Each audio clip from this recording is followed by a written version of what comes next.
નમસ્કાર વિદ્યાર્થી મિત્રો, ધોરણ 11 કોમર્સમાં અર્થશાસ્ત્ર વિષયના ઓનલાઈન એજ્યુકેશનમાં આપ સૌ વિદ્યાર્થી મિત્રોનું હાર્દિક સ્વાગત છે. વિદ્યાર્થી મિત્રો, અર્થશાસ્ત્ર વિષયમાં આપણે પ્રકરણ નંબર 1 અર્થશાસ્ત્ર વિષય પ્રવેશ તેનો અભ્યાસ કરી રહ્યા છીએ. આજના વિડિયો લેક્ચરમાં આપણો ટોપિક છે આર્થિક માહિતીની રજૂઆત. આર્થિક માહિતી જે છે એની રજૂઆત કઈ રીતે થઈ શકે, કેટલી રીતે આર્થિક માહિતી છે એ રજૂ કરી શકાય તેના વિશે આજે આપણે સમજવાનું છે. આર્થિક માહિતી એટલે તો કે કોઈ પણ વસ્તુની કિંમત અને માંગ વચ્ચેનો સંબંધ કેવો છે, કોઈ પણ પેઢીના નફાકારકતા કેવી છે, જુદા જુદા સમયગાળા દરમિયાન એક પેઢીની બીજી પેઢી સાથે સરખામણી પણ કરી શકાય. તો આ રીતે જે રજૂઆત છે એ બધી આર્થિક રજૂઆત છે, આર્થિક માહિતીની રજૂઆત. હવે આ રજૂઆત છે મુખ્ય 3 રીતે થાય છે. તો 3 રીત અલગ અલગ આપણે સમજવાની છે આજે. પેજ નંબર ટેક્સ્ટ બુકમાં પેજ નંબર 4 ઉપર આ ટોપિક આપ્યો છે આર્થિક માહિતીની રજૂઆત. આર્થિક અભ્યાસોમાં સિદ્ધાંત કે માહિતીની રજૂઆત છે 3 રીતે થાય છે. ખાસ ધ્યાન રાખવાનું છે કે જ્યારે આર્થિક માહિતીમાં કોઈ સિદ્ધાંત કે માહિતી આપી હોય તો એની રજૂઆત છે કેટલી રીતે થાય? 3 રીતે થાય. 3 રીતે આર્થિક માહિતી છે રજૂ કરી શકાય. નંબર 1, પહેલી રીત છે ભાષા દ્વારા વર્ણનાત્મક રીતે. ભાષા દ્વારા તમે વર્ણન કરો તો તે રીતે આર્થિક માહિતીની રજૂઆત થઈ શકે. બીજું છે આંકડાઓ દ્વારા. માહિતીના આંકડાઓ સ્વરૂપે તમે દર્શાવો. કોઈ પણ માહિતી આપી હોય ને તમે આંકડાના સ્વરૂપમાં દર્શાવો તો એ આંકડા દ્વારા રજૂઆત થઈ. અને નંબર 3 છે આકૃતિ દ્વારા. આકૃતિ દ્વારા જે રજૂઆત થાય છે તેને પ્રતીકાત્મક રીતે રજૂઆત કરી કહેવાય. તો આ રીતે આર્થિક માહિતીની રજૂઆત છે મુખ્ય 3 રીતે થાય. ખાસ યાદ રાખજો, 1 માર્કમાં પણ તમને આ પ્રશ્ન પૂછી શકાય કે આર્થિક માહિતીની રજૂઆત કેટલી રીતે થઈ શકે? તો 3 રીતે. પહેલું છે ભાષા દ્વારા વર્ણનાત્મક રીતે રજૂઆત, બીજું છે આંકડાઓ દ્વારા અને ત્રીજું છે આકૃતિ દ્વારા કે જેને પ્રતીકાત્મક રીતે રજૂઆત કરી કહેવાય. તો હવે આ ત્રણેય વિશે આપણે અલગ અલગ સમજૂતી મેળવીએ. પહેલું છે ભાષા દ્વારા વર્ણનાત્મક રીતે જ્યારે રજૂઆત કરવામાં આવે ત્યારે. અહીંયા એક ઉદાહરણ આપ્યું છે કે જો વસ્તુની કિંમતમાં ઘટાડો થવાથી વસ્તુની માંગમાં વિસ્તરણ થાય છે, એટલે કે માંગમાં વધારો થાય છે. આ જે રજૂઆત છે મિત્રો, આ માંગનો નિયમ છે.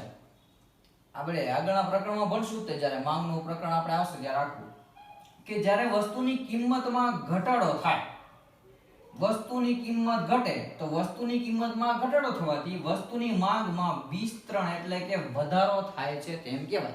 આ માંગનો નિયમ છે કે જ્યારે વસ્તુની કિંમત ઘટે ત્યારે માંગનું વિસ્તરણ થાય, જો વસ્તુની કિંમત વધે તો માંગનું સંકોચન થાય. આ રીતે માંગનો એક નિયમ છે. એ આપણે આગળ માંગના પ્રકરણમાં વિગતવાર આપણે એનો અભ્યાસ કરવાનો છે. અહીંયા તમને કીધું છે કે વસ્તુની કિંમતમાં ઘટાડો થાય એટલે કે જો કોઈ પણ વસ્તુની કિંમત ઘટે તો તેના કારણે શું થાય છે? કિંમતમાં ઘટાડો થવાથી વસ્તુની માંગમાં વિસ્તરણ એટલે કે માંગમાં વધારો થાય છે. સામાન્ય રીતે આ જ માંગનો નિયમ છે એ વ્યવહારમાં પણ જોવા મળે છે કે જેમ જેમ વસ્તુની કિંમત ઘટે તો લોકો દ્વારા એવી વસ્તુની માંગ વધે છે, પણ જો વસ્તુની કિંમતમાં વધારો થાય તો લોકો દ્વારા માંગ છે એ ઘટતી જતી જોવા મળે છે. તો આ જે રજૂઆત છે એ કેવી રીતે આપણે રજૂઆત કરી? ભાષા દ્વારા વર્ણનાત્મક રીતે રજૂઆત કરી. હવે રજૂઆત છે એનું બીજું રૂપ આપણે જોઈએ. બીજી રીતે રજૂઆત તો કે આંકડાઓ દ્વારા. આ જ બાબત છે એને આંકડા દ્વારા આપણે રજૂઆત કરીએ. આંકડાઓ દ્વારા રજૂઆત. અહીંયા તમને વસ્તુની કિંમત આપે છે. કિંમત છે રૂપિયામાં છે અને વસ્તુની માંગ છે એ એકમમાં થાય છે. વસ્તુની કિંમત આપી છે 20 રૂપિયા, 15 રૂપિયા, 10 રૂપિયા અને 5 રૂપિયા. કિંમતને અનુરૂપ વસ્તુની માંગ એકમમાં આપી. જ્યારે વસ્તુની કિંમત 20 રૂપિયા હોય ત્યારે માંગના એકમ કેટલા છે? 20 એકમો. વસ્તુની કિંમત ઘટીને 15 રૂપિયા થઈ. હવે ખાસ જોજો, આ જ બાબત છે, આ જ નિયમ આપણે અહીંયા આંકડા દ્વારા રજૂઆત કરીએ છીએ. અહીંયા શું કીધું છે કે કિંમતમાં ઘટાડો થવાથી માંગમાં શું થાય છે? વધારો થાય છે. અહીંયા જો કિંમત જ્યારે 20 રૂપિયા હતી ત્યારે માંગ કેટલી હતી? 20 એકમ હતી. હવે કિંમત ઘટીને કેટલી થઈ? 15 રૂપિયા થઈ. તો કિંમતમાં ઘટાડો થયો, તો કિંમતમાં ઘટાડો થવાથી માંગમાં શું થાય છે? વિસ્તરણ એટલે કે વધારો થાય. તો જો 15 રૂપિયાની કિંમતે હવે માંગના એકમો કેટલા થઈ ગયા? 40 એકમો થઈ ગયા. એ જ રીતે હજી ફરી પાછી કિંમત ઘટીને 10 રૂપિયા થઈ ગઈ.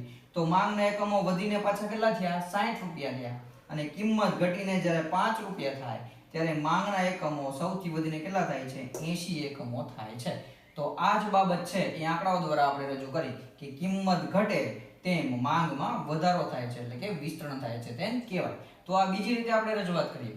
હવે ત્રીજી રીત જોવાની છે, આકૃતિ દ્વારા જે રજૂઆત કરવામાં આવે છે તેને પ્રતીકાત્મક રીતે રજૂઆત કરી કહેવાય. તો ત્રીજી રજૂઆત આપણે જોઈએ આકૃતિ દ્વારા એટલે કે પ્રતીકાત્મક રીતે રજૂઆત. અહીંયા જે આંકડાકીય માહિતી આપી છે તેના ઉપરથી આલેખ દોરવામાં આવે છે એટલે કે આકૃતિ દોરવામાં આવે છે.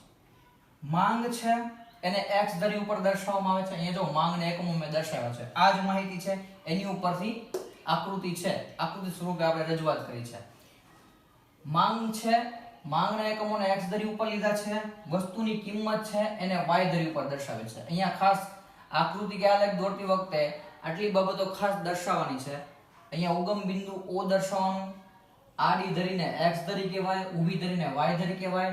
x ધરી ઉપર આપણે શું દર્શાવ્યું છે? માંગના એકમો, અને y ધરી ઉપર વસ્તુની કિંમત દર્શાવે છે રૂપિયામાં. હવે કોઈ પણ જ્યારે આલેખ કે આકૃતિ દોરીએ ત્યારે એની માટે પ્રમાણ માપ એટલે કે સ્કેલ માપ લખવું ખૂબ જરૂરી છે. એના વગર આલેખ છે એ દોરી શકાતો નથી.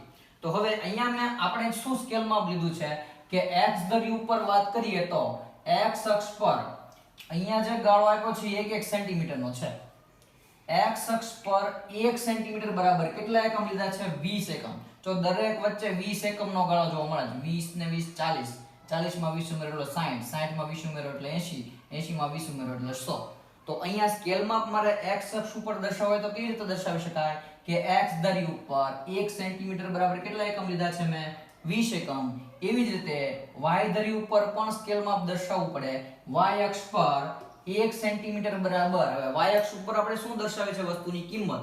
શેમાં છે? કિંમત છે એ રૂપિયામાં છે. તો અહીંયા કિંમત છે એ 5 રૂપિયા, 10 રૂપિયા, 15 રૂપિયા અને 20 રૂપિયા થાય. દરેક વચ્ચેનો ગાળો જુઓ કેટલા રૂપિયા છે? 5 રૂપિયા છે. તો y અક્ષ ઉપર સ્કેલ માપ શું લખી શકાય? 1 સેન્ટીમીટર બરાબર કેટલા રૂપિયા? 5 રૂપિયા છે એમ દર્શાવાય. હવે અહીંયા જે માહિતી આપી છે એના ઉપરથી આપણે આકૃતિમાં બિંદુઓ છે એ દર્શાવતા જવાનું છે. પહેલું અવલોકન છે કિંમત રૂપિયા 20 હોય ત્યારે માંગ કેટલા એકમની થાય છે? 20 એકમ. તો અહીંયા કિંમતમાં જોવાનું, કિંમત 20 હોય ત્યારે માંગ કેટલી છે? 20 એકમ.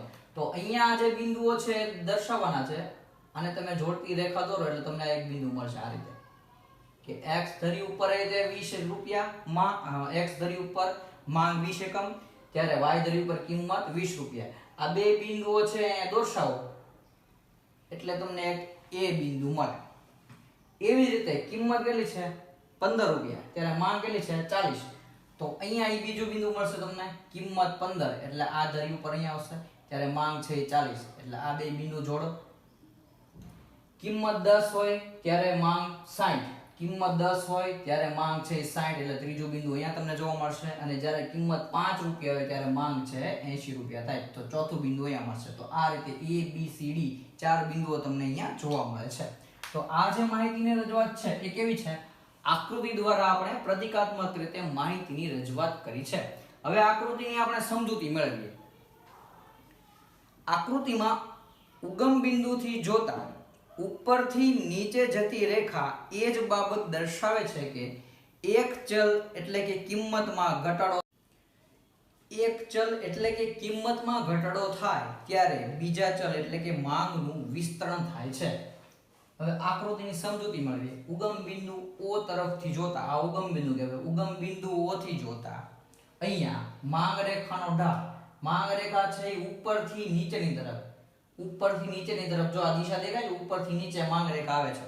ઉપરથી નીચે જતી રેખા આ બાબત એ દર્શાવે છે કે જો એક ચલ એટલે કિંમતમાં ઘટાડો થાય. અહીંયા કિંમત છે એ ઘટતી જાય. જો 20 રૂપિયા, 15 રૂપિયા, 10 રૂપિયા, 5 રૂપિયા. એક ચલ એટલે કે જો કિંમતમાં ઘટાડો થાય ત્યારે બીજા ચલ એટલે કે માંગ છે વધતી જાય છે. માંગ જો એ વધતી જાય 20 રૂપિયા, 40 રૂપિયા, 60 રૂપિયા અને 80 રૂપિયા. આ વધારો દેખાય છે. આ કિંમત છે એ ઘટે છે, આ કિંમત છે એ ઘટતી જાય છે. જ્યારે માંગ છે જો વધતી જાય છે. આ 15 રૂપિયા હોય ત્યારે 40 રૂપિયા, કિંમત 10 રૂપિયા હોય ત્યારે માંગ વધીને 60 રૂપિયા થાય. કિંમત 5 રૂપિયા હોય ત્યારે માંગ વધીને 80 રૂપિયા થાય. તો કિંમત છે એ ઘટતી જાય છે 20, 15, 10 અને 5. જ્યારે એની સામે x ધરી ઉપર જુઓ તો માંગ છે વધતી જાય. જો આ ગાળો દેખાય તમને, આ માંગ છે એ વધારો દર્શાવે. એની વચ્ચેનો ગાળો, આ માંગ છે એ વધતી જાય છે.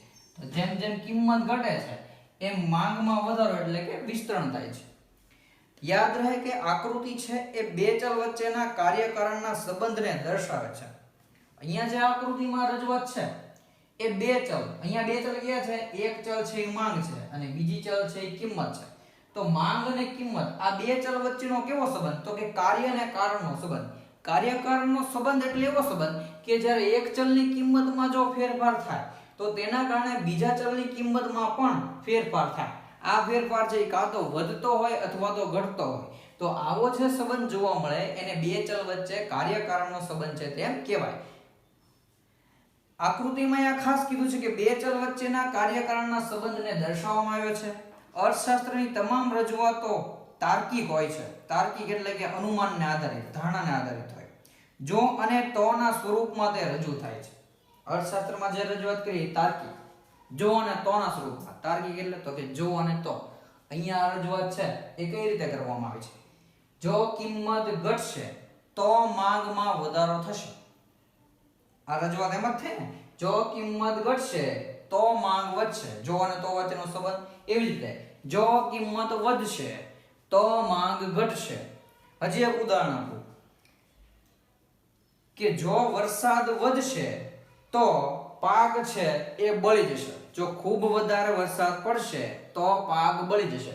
તો અર્થશાસ્ત્રમાં જે રજૂઆત છે એ કોના સંદર્ભમાં? જો અને તોના સ્વરૂપમાં વધારે પ્રમાણમાં થાય અને ધારેલી પરિસ્થિતિમાં જ તે વધારે સાચી પડે છે.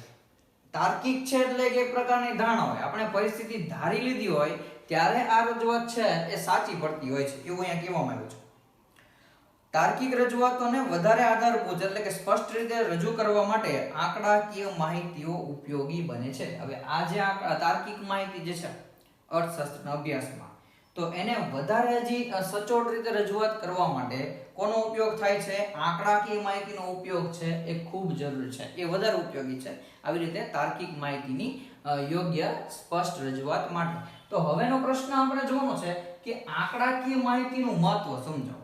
હવે આપણે એ જોવાનું છે કે આંકડાકીય માહિતી છે એ કઈ રીતે ઉપયોગી બને છે. આંકડાકીય માહિતીનું મહત્વ. આર્થિક રજૂઆતોમાં આંકડાકીય માહિતીનું મહત્વ છે નીચે મુજબ છે.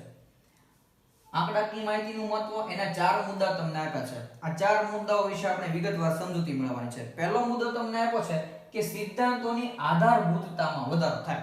આંકડાકીય માહિતી શા માટે મહત્વની છે, શા માટે ખૂબ ઉપયોગી છે? તો એનું પહેલું મહત્વ તમને સમજાવ્યું છે કે સિદ્ધાંતોની આધારભૂતતામાં વધારો થાય. તો એના વિશે વિગતવાર સમજૂતી મેળવીએ. અર્થશાસ્ત્રમાં બે આર્થિક ચલ વચ્ચેના કાર્યકારણના સંબંધને તપાસીને સિદ્ધાંતો છે રજૂ કરવામાં આવે છે. આ સિદ્ધાંતોને વ્યવહારમાં ચકાસવા માટે આધારભૂત રજૂઆત માટે આંકડાકીય માહિતી જરૂરી છે અને મહત્વની છે. અહીંયા ખાસ કીધું કે અર્થશાસ્ત્રમાં શું હોય તો કે બે આર્થિક ચલ. અહીંયા બે આર્થિક ચલ છે, માંગ અને કિંમત. આ બે ચલ કેવા છે? આર્થિક ચલ છે. અર્થશાસ્ત્રમાં બે આર્થિક ચલ વચ્ચેના કેવા સંબંધને? કાર્યકારણના સંબંધને તપાસીને સિદ્ધાંતો છે રજૂ કરવામાં આવે છે.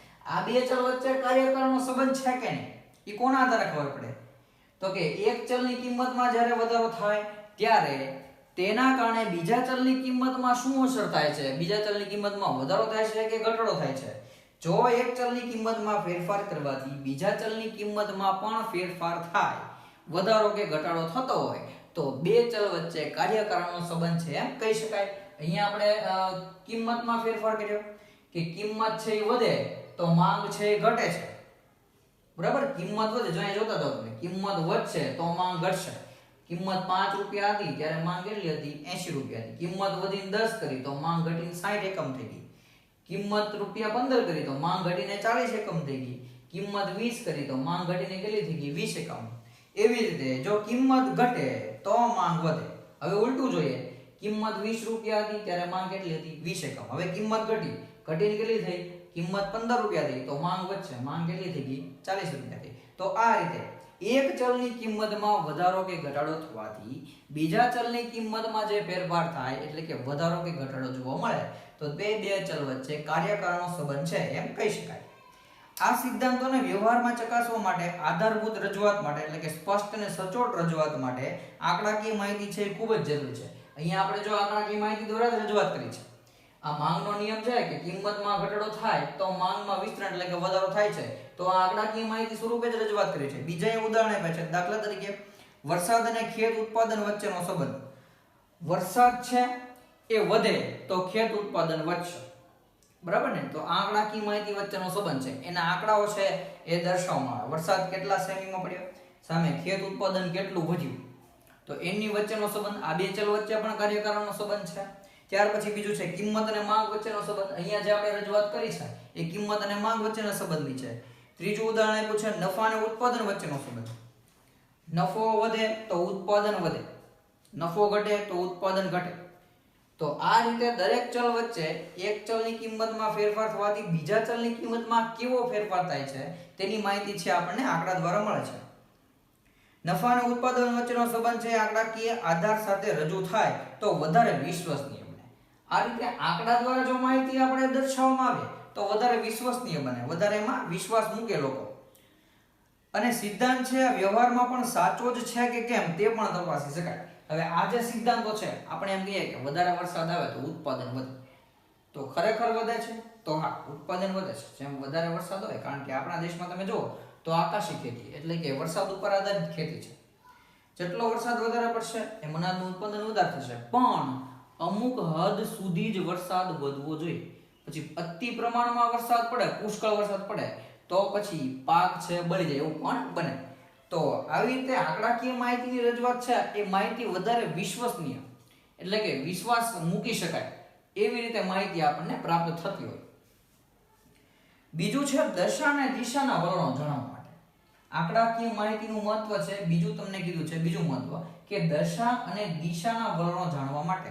દશા એટલે કે પરિસ્થિતિ, વર્તમાન સમયમાં કેવી પરિસ્થિતિ છે એ દશા દર્શાવે. અને દિશા એટલે જે ફેરફારો થાય છે ચલની કિંમતમાં એ વધતી દિશામાં છે કે ઘટતી દિશામાં. તો દશા અને દિશાના વલણો છે એ જાણવા માટે ખૂબ જરૂરી છે. તો એના વિશે વિગતવાર સમજીએ. સમગ્ર અર્થતંત્ર કે તેના કોઈ એક ક્ષેત્રના વલણો છે કયા પ્રકારના છે, કઈ દિશામાં છે તે આંકડાઓ દ્વારા જાણી શકાય છે.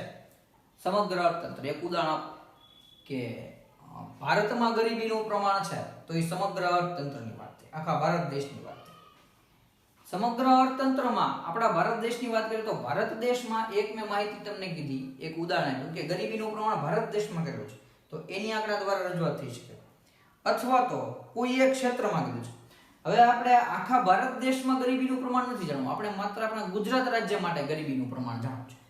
તો ગુજરાતમાં ગરીબીનું પ્રમાણ કેટલું, તો એની માહિતી પણ આંકડાકીય માહિતી દ્વારા રજૂઆત થઈ શકે. તે પણ અવિશ્વસનીય અને સચોટ રીતે આપણે આંકડા દર્શાવી શકીએ તો તે પણ સાચી માહિતી રજૂ કરી શકાય. અહીંયા કીધું છે કે સમગ્ર અર્થતંત્ર કે એક ક્ષેત્રના વલણો કયા પ્રકારના છે. એટલે કે મેં તમને ઉદાહરણ આપ્યું હતું કે ભારતમાં ગરીબીનું પ્રમાણ કેટલું છે, એટલે કે વલણ એટલે કે એમાં વધારો થયો છે કે ઘટાડો છે. ભારતમાં જે ગરીબીનું પ્રમાણ છે તેમાં આપણે દર 5 વર્ષ યોજના એમાં જુદા જુદા લક્ષ્યાંકો છે રાખવામાં આવે છે. ગરીબી ઘટાડવાની અને બેરોજગારી ઘટાડવા માટેનું આપણું દર 5 વર્ષ યોજનામાં લક્ષ્યાંક હોય છે. તો એમાં આપણે કેટલા સફળ થયા, દેશમાં ગરીબી ઘટી કે વધી, તો એની માટેનો જે વલણો જે પ્રમાણ છે વધતી ઘટતી દિશા એ જાણવી ખૂબ જરૂરી છે. સમગ્ર અર્થતંત્ર કે તેના કોઈ એક ક્ષેત્રમાં વલણો કયા પ્રકારના છે અને કઈ દિશામાં છે તે કોના દ્વારા ખ્યાલ આવે છે, આંકડાઓ દ્વારા છે જાણી શકાય છે. દાખલા તરીકે એક ઉદાહરણ આપ્યું છે કે રાષ્ટ્રીય આવકમાં ખેતીના હિસ્સાનું પ્રમાણ છે ઘટતું જાય છે. દેશની જે કુલ રાષ્ટ્રીય આવક છે એમાં 3 ક્ષેત્રનો ફાળો મહત્વનો હોય. એક કૃષિ ક્ષેત્ર, બીજું ઉદ્યોગ ક્ષેત્ર અને ત્રીજું આવે છે સેવા ક્ષેત્ર. તો કૃષિ ક્ષેત્રમાં એટલે કે ખેતીનો હિસ્સો છે રાષ્ટ્રીય આવકમાં ઘટતો જાય છે વર્તમાનમાં. શરૂઆતના વર્ષોમાં રાષ્ટ્રીય આવકમાં કૃષિ ક્ષેત્ર એટલે કે ખેતી ક્ષેત્રનો ફાળો સૌથી વધુ હતો, પણ જેમ જેમ સમય પસાર થતો ગયો એમ આપણે ઔદ્યોગિકરણને વધારે મહત્વ આપ્યું, એટલે કે ઉદ્યોગ ધંધાને વધારે મહત્વ આપ્યું. એટલા માટે હવે વર્તમાન સમયમાં કેવી પરિસ્થિતિ છે, રાષ્ટ્રીય આવકમાં ઉદ્યોગ અને સેવા ક્ષેત્રનો ફાળો છે એ વધારે છે, કૃષિ ક્ષેત્રનો ફાળો છે એ ઘટતો જાય છે. તો એ કોના દ્વારા ખબર પડે, આંકડાકીય માહિતી દ્વારા ખ્યાલ આવશે. રાષ્ટ્રીય આવકમાં ખેતીના હિસ્સાનું પ્રમાણ ઘટતું જાય છે. બીજું ઉદાહરણ આપ્યું છે કે ભારતની આયાતોમાં વધારો થઈ રહ્યો છે. આયાત એટલે કે આપણે વિદેશમાંથી કોઈ પણ પ્રકારની ચીજ વસ્તુઓ મંગાવીએ તો એ આપણે આયાત કરી કહેવાય. દેશમાં ને દેશમાં તે જો વ્યવહારો થાય તો એ ખરીદ વેચાણના વ્યવહારો કહેવાય. પણ આપણે બીજા દેશ પાસેથી કોઈ પણ પ્રકારની વસ્તુઓ મંગાવીએ તો તેને આપણે આયાત કરી કહેવાય. તો ભારતમાં શું કીધું છે કે ભારતની આયાતોમાં વધારો થઈ રહ્યો છે. અત્યારે જો આપણે વિદેશથી વધારે પ્રમાણમાં પેટ્રોલિયમ મંગાવે છે, પેટ્રોલનો જથ્થો આપણા દેશમાં ખૂબ ઓછો છે, એટલા માટે શું કરવું પડે છે, દેશમાં લોકોની જરૂરિયાત વધે છે એટલે માટે પેટ્રોલ આપણે આયાત કરવું પડે છે. એ સિવાય ઘણી બધી ચીજ વસ્તુઓ છે કે જે આપણે વિદેશથી આપણા દેશમાં આયાત કરીએ છીએ. તો આયાતોનું પ્રમાણ છે વધ્યું છે, તો એ વધ્યું છે એ કઈ રીતે ખ્યાલ આવ્યો? તો કે આંકડાકીય માહિતી આપણે તપાસી જુદા જુદા વર્ષો દરમિયાન, એના આધારે આપણને ખ્યાલ આવ્યો કે ભારતમાં આયાતોનું પ્રમાણ છે વધારે છે, અર્થતંત્રમાં નાણાંના પુરવઠામાં વધારો થઈ રહ્યો છે, તે વલણો છે આંકડાઓ દ્વારા જાણી શકાય છે. આ દરેક માહિતી છે એની આંકડાકીય માહિતી આપણે મેળવીએ, આંકડા દ્વારા રજૂઆત કરીએ તો વધારે સચોટ અને વિશ્વસનીય ખ્યાલ આપણને મળે છે. આંકડા છે દશા અને દિશા બંને દર્શાવે છે. દશા એટલે કે સ્થિતિ કેવી છે, અને દિશા એટલે કે વધતી દિશામાં છે કે ઘટતી દિશામાં. આંકડાઓ છે બંને રજૂઆત કરે છે. અર્થતંત્ર છે કઈ દિશામાં જઈ રહ્યું છે, કયા દેશ સાથે તેના આર્થિક વ્યવહારો છે વધી રહ્યા છે. વિશ્વના ઘણા બધા દેશો છે, આપણું અર્થતંત્ર કઈ દિશામાં છે અત્યારે પરિસ્થિતિ જુઓ. દશા હું તમને કહું, દશા અને દિશા. અત્યારે દરેક દેશોમાં દશા છે ખૂબ ખરાબ છે વર્તમાન પરિસ્થિતિ. શું કામ? કારણ કે કોરોના મહામારી ચાલે છે. દરેક દેશનું અર્થતંત્ર છે અત્યારે, અર્થતંત્રમાં ઉત્પાદન છે એ સાવ ઘટી ગયું, કારણ કે ઉત્પાદન લોકડાઉનના લીધે ત્રણેય ક્ષેત્રનું બંધ રહ્યું. તો બધા દેશોમાં આવી પરિસ્થિતિ, બધા દેશોની દશા અત્યારે ખરાબ છે. અને દિશા તે અત્યારે અર્થતંત્ર છે એ તેજી તરફ નથી, પણ અર્થતંત્રમાં મંદીનું મોજું ફરી પડ્યું એવું કહી શકાય. આંકડા છે દશા અને દિશા બંને દર્શાવે છે. અર્થતંત્ર છે કઈ દિશામાં જઈ રહ્યું છે, કયા દેશ સાથે તેના આર્થિક વ્યવહારો છે વધી રહ્યા છે, કયા ક્ષેત્રમાં ઉત્પાદન વધી રહ્યું છે. ત્રણ ક્ષેત્રો ખાસ, કૃષિ, ઉદ્યોગ અને સેવા ક્ષેત્ર. તો કયા ક્ષેત્રમાં ઉત્પાદન વધ્યું એ કોના આધારે ખ્યાલ આવે? તો કે એના આંકડાઓ તપાસો, એની આંકડાકીય માહિતી તપાસો. કૃષિ ક્ષેત્રનું ઉત્પાદન વધારે છે, ઉદ્યોગ ક્ષેત્રનું વધારે છે કે સેવા ક્ષેત્રનું, એની આંકડાકીય માહિતી મેળવો એટલે એના દ્વારા તમને અંદાજ આવી જાય. ત્યાર પછી કયું ક્ષેત્ર છે એ રોજગારી આપી રહ્યું છે, એટલે કે લોકોને કામ ધંધો આપી રહ્યું છે એવું કયું ક્ષેત્ર છે? તો ઉદ્યોગ ક્ષેત્ર છે અને સેવા ક્ષેત્ર છે. એમાંથી લોકો અત્યારે રોજગારી છે મેળવતા થયા છે. સૌપ્રથમ રોજગારી આપણા દેશમાં શરૂઆતના વર્ષોમાં કૃષિ ક્ષેત્રમાંથી મળતી હતી. લગભગ 70 થી 72% લોકો છે કૃષિ ક્ષેત્રમાંથી રોજગારી મેળવતા હતા. જેમ જેમ ઔદ્યોગિકરણ થયું તેમ તેમ કૃષિ ક્ષેત્રમાંથી વસ્તીનું ભાણ ઓછું થતું ગયું અને હવે લોકો શેમાંથી? ઉદ્યોગ અને સેવા ક્ષેત્રમાંથી રોજગારી મેળવતા થયા છે. તો કયા ક્ષેત્રો છે વધુ રોજગારી આપી રહ્યું છે? આ તમામ દિશા છે એ આંકડાકીય માહિતી પરથી જાણી શકાય છે. એટલે વધારે રોજગારી કયા ક્ષેત્રમાંથી આપી, કયા ક્ષેત્રમાં અથવા તો કયા રાજ્યમાં, ગરીબીનું પ્રમાણ કેટલું છે. ભારત દેશની વાત કરીએ તો સમગ્ર દેશમાં ગરીબી અને બેરોજગારીનું પ્રમાણ કેટલું છે. તો આ બધી આંકડાકીય માહિતી છે એ આપણને વર્તમાન સમયમાં દેશની, કોઈ પણ દેશની દશા અને દિશા એ જાણવા માટે ખૂબ અગત્યની સાબિત થાય છે. ત્રીજું છે તુલનાત્મક અભ્યાસ માટે. તુલના એટલે કે સરખામણી કરવી, એ ખાસ ધ્યાન રાખવાનું. આજે કોઈ પણ બે દેશ વચ્ચે સરખામણી કરવી હોય કે કયો દેશ છે આર્થિક વિકાસની દ્રષ્ટિએ સૌથી આગળ પડતો છે, તો એની માટે બે દેશ વચ્ચેના આપણી પાસે રાષ્ટ્રીય આવકના આંકડા હોવા જોઈએ. રાષ્ટ્રીય આવક, માથાદીઠ આવક, એ બધાના આંકડા આપણી પાસે હોય તો તેના આધારે આપણે કહી શકીએ કે કયા દેશમાં આર્થિક વિકાસ વધારે થયો છે, કયા દેશમાં આર્થિક વિકાસ ઓછો થયો છે. તો હવે આપણે જોઈએ તુલનાત્મક અભ્યાસ માટે. આંકડાકીય માહિતીનો ઉપયોગ છે તુલનાત્મક અભ્યાસ માટે ખૂબ ઉપયોગી સાબિત થાય છે. તુલનાત્મક અભ્યાસ એટલે કે સરખામણી કરવી. કોઈ પણ બે ચલની માહિતી આપી હોય તો તેની વચ્ચે સરખામણી કરવા માટે આંકડાકીય માહિતી છે આપણને ખૂબ જરૂરી છે. એક ઉદાહરણ આપું કે બે કંપની હોય, એક કંપની A હોય અને બીજી કંપની B કંપની છે. એક કંપનીનું નામ A અને બીજી કંપનીનું નામ B. તો આ બે કંપનીમાંથી કઈ કંપની છે સૌથી વધુ નફો કરે છે, કઈ કંપની સૌથી વધુ નફો કમાય છે, તો એની માટે આપણી પાસે આ બંને કંપનીના નફાની માહિતી હોવી જોઈએ. તો એ માહિતી છે આંકડાના સ્વરૂપે જ હોય કંપનીની, તો તેના દ્વારા આપણે તુલના એટલે કે સરખામણી કરી શકીએ કે કઈ કંપનીનો નફો વધારે છે, કઈ કંપનીનો નફો છે ઓછો છે. સ્થળ અને સમયની રીતે તુલના છે આંકડાઓ દ્વારા જ થાય છે. ખાસ અંડરલાઈન કરજો. જ્યારે સ્થળની બાબતમાં તુલના કરવી હોય કે સમયની બાબતમાં તુલના કરવી હોય તો કોના દ્વારા કરી શકાય? આંકડા દ્વારા. જુદા જુદા સ્થળ માટેની આંકડાકીય માહિતી મેળવો, જુદા જુદા સમય માટેની આંકડાકીય માહિતી મેળવો, તો તેના દ્વારા સરખામણી જે શક્ય છે. ભારતમાં જ 1951 ની તુલનામાં 2015 આપણે ત્યાં આર્થિક ક્ષેત્રે કેટલા પ્રમાણમાં ફેરફાર થયા છે તથા હવે જો અહીંયા આંકડાકીય માહિતી છે એ તમને કીધું કે સ્થળ અને સમયની રીતે તુલનાત્મક અભ્યાસ છે આંકડા દ્વારા થાય. એક સ્થળ આધારિત તુલનાત્મક અભ્યાસ પણ થાય અને બીજું છે સમય આધારિત તુલનાત્મક અભ્યાસ પણ થાય. પહેલું તમને ઉદાહરણ આપ્યું છે કે ભારતમાં 1951 ની તુલનામાં 2015માં આપણે ત્યાં આર્થિક ક્ષેત્રે કેટલા પ્રમાણમાં ફેરફાર થયા. તો અહીંયા ઈ જે માહિતી છે એ સમય આધારિત તુલનાત્મક અભ્યાસ છે. સમય જો 1951 નું વર્ષ અને 2015 નું વર્ષ, તો આ જે તુલનાત્મક અભ્યાસ થયો એ કોનો થયો? સમય આધારિત તુલનાત્મક અભ્યાસ. 1951 ના સમયમાં શું ફેરફાર થયા હતા અને 2015 ના સમયમાં કયા કયા ફેરફારો થયા.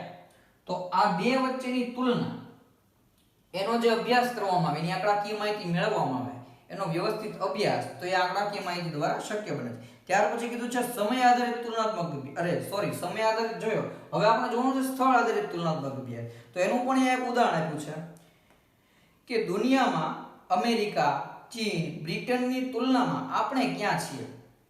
એ સ્થળ આધારિત તુલનાત્મક અભ્યાસ થયો. ભારત દેશ છે એ વિશ્વના અન્ય દેશો જેમ કે અમેરિકા, બ્રિટન, ચીન, એની સરખામણીમાં આપણે ક્યાં છીએ? આર્થિક વિકાસની દ્રષ્ટિએ આપણો ક્રમ કેટલામો છે? તો એ સરખામણી પણ કોના દ્વારા? તો કે આંકડાકીય માહિતી દ્વારા, તુલનાત્મક અભ્યાસ દ્વારા થઈ શકે. તો સમય આધારિત અને બીજું હતું સ્થળ આધારિત. સ્થળ આધારિત તુલનાત્મક અભ્યાસ, એમાં આપણે જોયું કે અમેરિકા, ચીન, બીજું કોઈ પણ દેશ લ્યો, ઇંગ્લેન્ડ, એની સરખામણીમાં, આ બધા દેશોની સરખામણીમાં આપણો દેશ આર્થિક વિકાસની દ્રષ્ટિએ કેટલામું સ્થાન ધરાવે છે. તો એની તુલના કરવી હોય, સરખામણી કરવી હોય, તો તેની માટે પણ દરેક દેશની આંકડાકીય માહિતી આપણી પાસે હોવી છે, ખૂબ જરૂરી છે. ત્યાર પછી ચોથું છે સંક્ષિપ્તમાં રજૂઆત માટે. આંકડાકીય માહિતીનું મહત્વ, એમાં ચોથું મહત્વ સંક્ષિપ્ત એટલે કે માહિતીની ટૂંકમાં રજૂઆત. લાંબા નિબંધ પ્રકારના રજૂઆત કરવા કરતા આંકડામાં જો માહિતી દર્શાવવામાં આવે તો ટૂંકમાં ઘણી બધી બાબતો આપણે સમજાવી શકીએ. તો એટલા માટે આંકડાકીય માહિતીની સંક્ષિપ્તમાં રજૂઆત છે એ ખૂબ જરૂરી છે. તો એના વિશે સમજીએ. આર્થિક અભ્યાસોમાં લાંબા વર્ણનો કરતા આર્થિક બાબતોની સંક્ષિપ્ત એટલે કે ટૂંકી અને પ્રતીકાત્મક રજૂઆત. પ્રતીકાત્મક એટલે કે સરળતાથી સમજૂતી મેળવી શકાય એવી રીતે રજૂઆત, એની માટે આંકડાકીય માહિતી અને આલેખો છે ખૂબ મહત્વના છે. કોઈ પણ માહિતી આપણને આર્થિક માહિતી આપી હોય, માની લો કે છેલ્લા 50 વર્ષમાં ભારત દેશમાં ગરીબી અને બેરોજગારીનું પ્રમાણ આપણે જાણવું હોય તો 50 વર્ષ માટે જુદા જુદા આપણે દર 5 વર્ષે કેટલું ગરીબીનું પ્રમાણ થયું, કેટલું બેકારીનું પ્રમાણ થયું, એના આંકડા આપણે મેળવવા પડે.